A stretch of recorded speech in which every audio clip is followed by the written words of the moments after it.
यानंतरची बातमी आहे कुंभमेळ्यातून। कुंभमेळ्यासाठी आता 8 प्रमुख रस्त्यांबाबत आता चर्चा होणार असल्याची माहिती मिळते।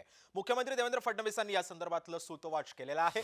अनेक रस्त्यांना तत्वतः मान्यता मिळालेली आहे असं सुद्धा मुख्यमंत्री फडणवीस म्हणतात। तसंच नाशिक त्र्यंबकेश्वरचा रस्ता हा लवकरच पूर्ण करणार असल्याचं आश्वासन सुद्धा मुख्यमंत्री देवेंद्र फडणवीसांनी दिलेलं आहे। नाशिक रिंग रोडसाठी सुद्धा मान्यता मिळाली असल्याची माहिती आता मुख्यमंत्री देवेंद्र फडणवीसांनी दिली आहे।